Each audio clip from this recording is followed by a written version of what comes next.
لوگ کہتے ہیں نماز میں دل نہیں لگتا، محفل میں سرور نہیں آتا. ہم جب اینک تنقید کی لگا کے جاتے ہیں تو کیسے مزہ آئے گا؟ جب ہم سامنے والے کو اچھا ہی نہیں سمجھ رہے، سب سے اچھے ہم خود ہیں. میں اکثر کہا کرتا ہوں کہ جب تک ہم تھوڑا سا نیچے بیٹھ کے اوپر نہیں نہ دیکھتے، بندے ہمیں بڑے نظر نہیں آئیں گے، چھوٹے چھوٹے نظر آئیں گے. ہم ہمیشہ اوپر کھڑے ہو کے نیچے دیکھتے. مہربانی فرمائیں. بڑی شاندار بات لکھی اعلیٰ حضرت بریلوی نے ملفوظات شریف میں. آپ فرماتے ہیں دو بڑے زبردست قاری تھے. تلفظ اچھا ہی ہونا چاہیے، لیکن اس کا یہ مطلب نہیں کہ پھر آپ سب پہ تنقید ہی کرتے رہے. اعلیٰ حضرت فرماتے ہیں دو قاریوں نے نا ایک بزرگ کے پیچھے نماز پڑھی تو ان کے نا کچھ قواعد مستحب، کچھ قواعد ٹھیک نہیں تھے. تو کہنے لگے شہرت تو بڑی سنی تھی پر بابے کو تو قرآن بھی صحیح نہیں پڑھنا. یہ اعلیٰ حضرت نے لکھا ہے. چھوڑو جو یہ بھی کو بلی ہے. فرماتے ہیں بس مستحب قواعد ٹھیک نہیں تھے، جو چیزیں ضروری ہیں وہ ٹھیک پڑھتے تھے بابا. اب ان دونوں نے تنقید کی دل میں اور باہر نکل گئے ایک دوسرے سے کہنے لگے یار کتنا سوچ کے آئے تھے پر یہ تو قرآن پاک بھی ٹھیک نہیں پڑھتے. اب موسم تھا تھوڑا سا ایسے ہی معتدل موسم تھا، نہ زیادہ گرمی تھی نہ زیادہ سردی تھی. قریب ایک جھیل تھی. کپڑے اتارے، تہمتیں باندھی اور جھیل میں گھس گئے نہانے کے لیے. ایک شیر آیا تو کپڑے اٹھا کے لے گیا. اب بندہ پانی میں کتنی کو دیر رہ سکتا ہے؟ موسم بھی معتدل تھا، بڑی گرمی میں بھی بندہ زیادہ نہیں رہ سکتا. ٹھٹھرنے لگے، پریشان ہو گئے، کانپنے لگے، جائیں تو کدھر جائیں، بڑے پریشان. اب شیر بیٹھا ہے سامنے اور پہاڑی کے اوپر وہ بیٹھا، کپڑے لے کے. اعلیٰ حضرت فاضل بریلوی رحمت اللہ تعالی علیہ فرماتے ہیں کسی نے جا کے بزرگوں کو بتایا کہ وہ آپ کے مہمانوں کے کپڑے لے گیا شیر. تو ٹھٹھر رہے. وہ بزرگ آئے اور آ کے نا تو شیر کو آواز دی، اللہ ہر مشکل دی کنجی یارو ہاتھ مردان دے آئے. شیر کو آواز دی، کہنے لگے ادھر آئے نا. وہ آیا تو تھپکی دی. فاضل بریلوی نے حقوق والدین پہ لکھا، حقوق اولاد پہ لکھا، استاد کے حقوق پہ لکھا، شاگرد کے حقوق پہ لکھا. اعلیٰ حضرت نے پڑوسیوں کے حقوق پہ لکھا. فاضل بریلوی رحمت اللہ نے پیر اور مرید کے حقوق پہ لکھا. اعلیٰ حضرت نے شرطیں بیان کی مرید کس کا ہونا ہے، شرائط. فرمایا سب سے پہلے 4 شرطیں دیکھو پھر بیعت کرنا. پہلی بات یہ کہ وہ بندہ اتنا عالم ہے کہ ضرورت کے مسئلے بتا سکے، جاہل کی بیعت جائز نہیں. اور دوسرے نمبر پہ فرمایا یہ بھی دیکھو کہ اعلانیہ گناہ تو نہیں کرتا، ظاہری طور پر شریعت کا پابند ہے. تیسرے نمبر پر یہ دیکھو اس کا سلسلہ متصل ہے، باقاعدہ کسی سے مرید ہوا ہے، سلسلہ اوپر تک صحیح چل رہا ہے. اور فرمایا چوتھا یہ ضرور یاد رکھنا کہ خلیفہ مجاز ہو، کسی شیخ کامل نے اسے اجازت دی اپنی مرضی سے نہ بن کے بیٹھ گیا ہو کہ مجھے تویز مل گئے ہیں، یہ نہ ہو. فرمایا ان چیزوں کو دیکھو اور پھر پوری پابندیاں لگائیں. کسی نے پوچھا پیر اور مریدنی کا پردہ ہے؟ تو اعلیٰ حضرت فرمانے لگے نبی پاک کی جو بیویاں ہیں نا وہ مومنوں کی مائیں ہیں، ان کو قرآن نے مائیں کہا ہے. تو اگر اس ماں کا بیٹے سے پردہ ہے تو پھر مریدنی کا پیر سے پردہ کیوں نہیں؟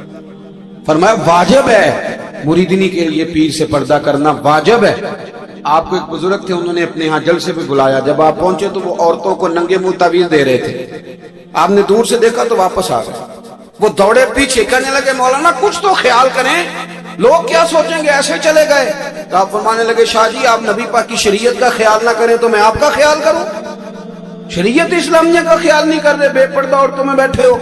وہ کہنے لگے میں توبہ کرتا ہوں، آج کے بعد نہیں کروں گا. فرمایا پھر ہاتھ بڑھائیے، پھر میں آپ کے ہاتھوں کے بوسے لیتا ہوں. اس لیے کہ اگر آپ مان گئے ہیں تو پھر ہمارا اختلاف نہیں. ساری زندگی دین کی پہرے داری کی. اعلیٰ حضرت رحمت اللہ علیہ نے آج سے 150 سال پہلے کہا تھا مسلمان اپنے بینک قائم کریں، اپنا سرمایہ. ایک جو باتیں آج کر رہے ہیں نا آپ کے لوگ دانشور، وہ 125 سال پہلے کہا تھا کہ اپنے بینک بناؤ، آپس میں مسلمان تجارت کریں. فرمایا اپنا پیسہ ایک دوسرے پر خرچ کرو، غریبوں کو وظائف دو، وہ سارے طریقے اپناؤ جو صحابہ نے اور محبوب کریم نے ہمیں عطا فرمائے. مسلمانوں کی فلاح پر انہوں نے بڑا کام کیا. وہ زمان اقبال پہلے کہا کرتے تھے سارے جہاں سے اچھا ہندوستان ہمارا. پھر اللہ نے توفیق دی تو کہنے لگے نہیں خاص ہے ترکیب میں قوم رسول ہاشم. اعلیٰ حضرت اسی زمانے سے کہہ رہے تھے نہیں بھائی جو مصطفیٰ کے غلام ہیں ان کا منصب اور معیار الگ ہے. بڑی محبت سے زندگی گزاری، اللہ سے بڑا ڈرتے تھے. سید ایوب علی رضوی صاحب آپ کے خلیفہ ہیں. وہ کہتے ہیں ایک چھوٹا سا بچہ صبح صبح آ گیا، کہنے لگا حضور آپ کی کل دعوت کرنی آ جائیں گے؟ آپ نے فرمایا آ جاؤں گا۔ کہنے لگا میں یتیم ہوں، باپ میرا فوت ہو گیا اور میرا بڑے دل کرتا ہے آپ سے محبت ہو گئی۔ فرمایا کب آؤں؟ اس نے کہا کل آ جانا۔ کیا کھلاؤ گے؟ تو چنے کی دال اس نے جھولی میں ڈالی۔ کہنے لگا حضور میں لے آیا ہوں، رات کو بھگاؤں گا، کل آپ کو کھلاؤں گا۔ آپ بیمار رہتے تھے، دوپہر کو سوجی کے بسکٹ کھایا کرتے تھے۔ سید صاحب کہتے ہیں جب وہ جانے لگا تو اعلیٰ حضرت فرمانے لگے اگر اجازت دو تو ایک بندہ ساتھ لے آؤں؟ کہنے لگا لے آؤ۔ فرماتے ہیں اس کے گھر گئے تو اندر بیٹھنے کی جگہ بھی نہیں تھی۔ 1000 کتاب کے مصنف، لاکھوں کروڑوں مریدوں کے پیر، امت مسلمہ کتنے بڑے لیڈر، کہتے ہیں اس نے نا باہر گلی کے باہر دروازے کے باہر چٹائی بچھا دی۔ کہنے لگا حضور اندر جگہ نہیں ہے، میری اماں ہے اور آپ عورتوں سے بڑا پردہ کرتے ہیں۔ اعلیٰ حضرت باہر بیٹھ گئے زمین، اس کو کہتے ہیں لاجپال پیر۔ باہر بیٹھ گئے، وہ چنے کی دال لایا اور باجرے کی موٹی روٹیاں۔ آپ کو تکلیف رہتی تھی پیٹ میں، آپ وہ چیزیں استعمال نہیں کرتے تھے، پر 1.5 روٹی کھائی۔ کھانے کے بعد کا جائیں؟ کہنے لگا نہیں میری اماں آگ جلا رہی ہے، چائے پی کے جانا۔ وہ چائے آئی، جو بندہ سڑک سے گزرتا حضور جہاں بیٹھنے فرمایا جاؤ کام کرو، دعوت ہماری ہے تمہاری نہیں، جاؤ اپنا کام کرو۔ وہاں بیٹھ کے کھانا کھایا۔ جب واپس نکلے تو اس بچے نے اجازت دی جائیے۔ واپس آئے تو کچھ چہرے پہ کمزوری کے آثار تھے، کچھ تکلیف پیٹ میں شروع ہو گئی۔ سید صاحب کہنے لگے حضور آپ نے کیا کیا؟ بیمار ہو جائیں گے۔ فرمانے لگے ایوب علی یار بیماری تو ٹھیک ہو جائے گی، پر تو نے دیکھا نہیں یتیم کا دل کتنا راضی ہو گیا ہے، کتنا راضی ہو گیا اس کا دل، کتنا وہ خوش ہوا ہے۔ اور فرمایا جب یتیم راضی ہوتا ہے تو اللہ بھی راضی ہوتا ہے، اللہ کے نبی بھی راضی ہوتا ہے۔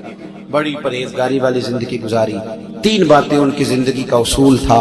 ایک فرماتے تھے تمسک بالدین کرو، مضبوطی کے ساتھ دین کو پکڑ لو، اور دوسرا فرماتے تھے جو اللہ رسول کے دشمن ہیں ان سے ہمیشہ بچو، جو ذرا بھی کہیں بے ادبی کرے اس سے پرہیز کرو، اور تیسرے نمبر پہ فرماتے تھے اگر سکھ ہی جینا چاہتے ہو تو عشق رسول میں جینا چاہتے ہو۔